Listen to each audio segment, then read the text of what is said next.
ఇప్పుడే country delight యాప్ని download చేసుకోండి. Download the country delight app now.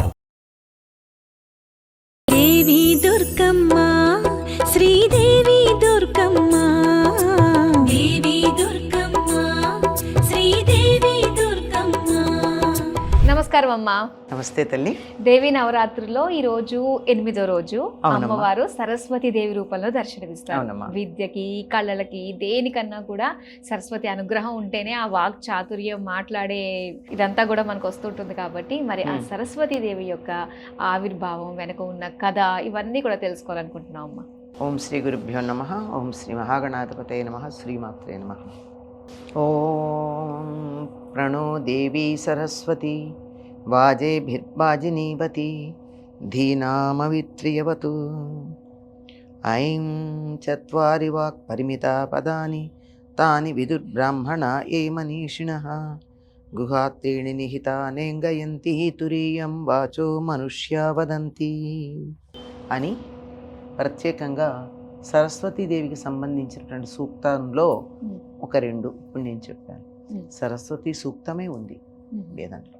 అటువంటి ఆ సరస్వతి శుంభులని సంహరించటానికి అవతరించింది. మహిషాసుర వధ అయిపోయిన తర్వాత దేవతలందరూ ఆవిడ్ని కీర్తిస్తే చాలా సంతోషించి, మరెప్పుడన్నా మీకు ఇబ్బంది కలిగితే నన్ను తలుచుకోండి చాలు, నేను వచ్చి మీకు సహాయం చేస్తాను అని అడిగింది, చెప్పింది.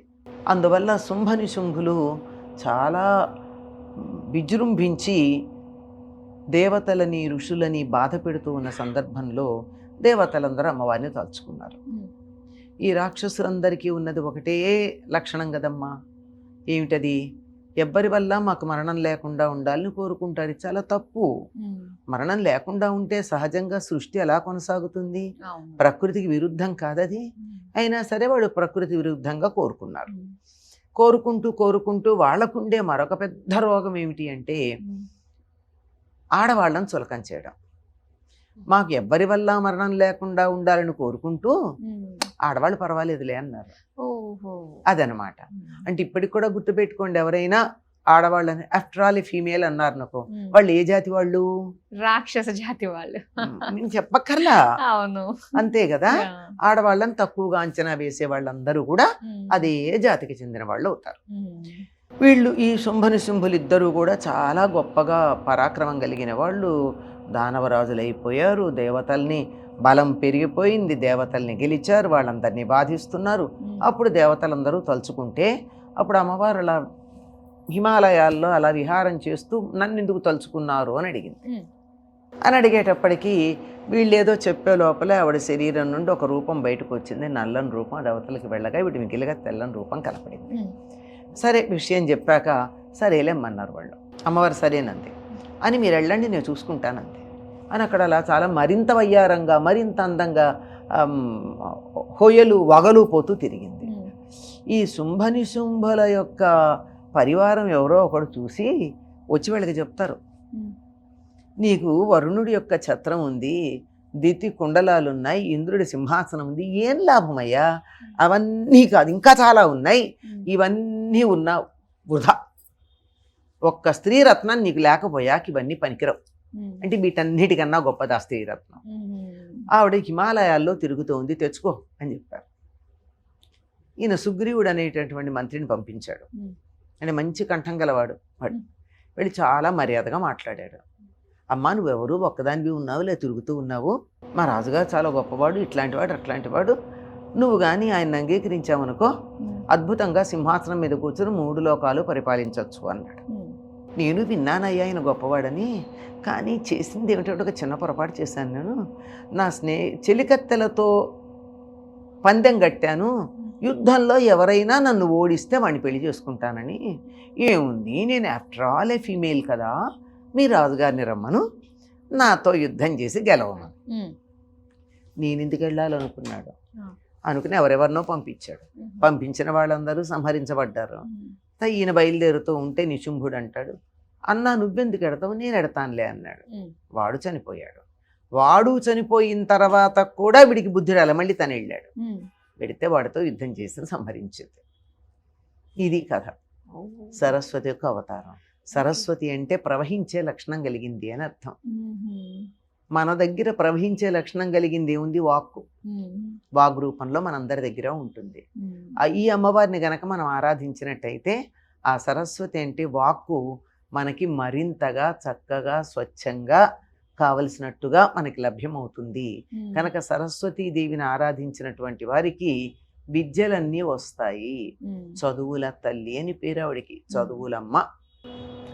అన్ని విద్యలకి ఆది అయినటువంటిది అటువంటి తల్లి అని చెప్పి ఆ తల్లిని మనం ప్రార్థించడం జరిగింది.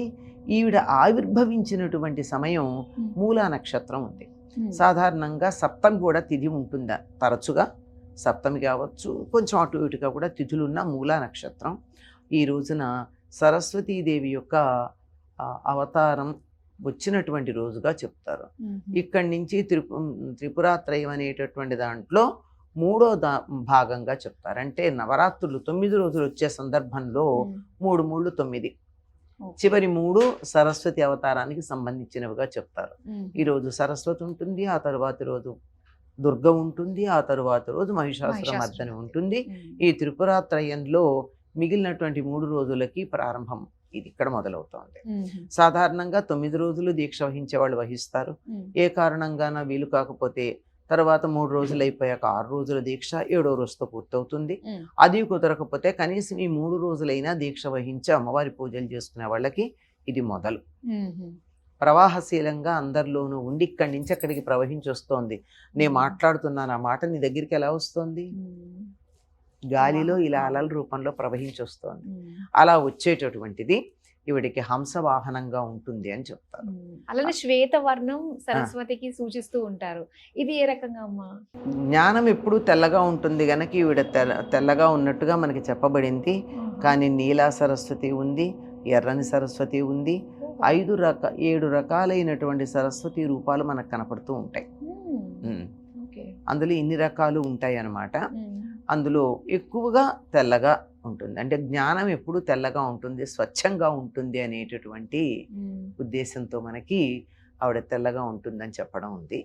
పైగా లోకంలో కూడా మనకి గంగా యమునలు సరస్వతి అన్న వాటిల్లో సరస్వతి తెల్లగా స్వచ్ఛంగా ఉంటుంది అని కూడా మనకి అనేక విధాలుగా చెప్పడం ఉంది. ఈవిడ తెల్లనైనటువంటి హంసని ఎక్కుంటుంది, తెల్లని వస్త్రాలు ధరిస్తుంది. ఈవిడికి తెలుపు చాలా ఇష్టమైనటువంటిదిగా కూడా చెప్తూ ఉంటారు.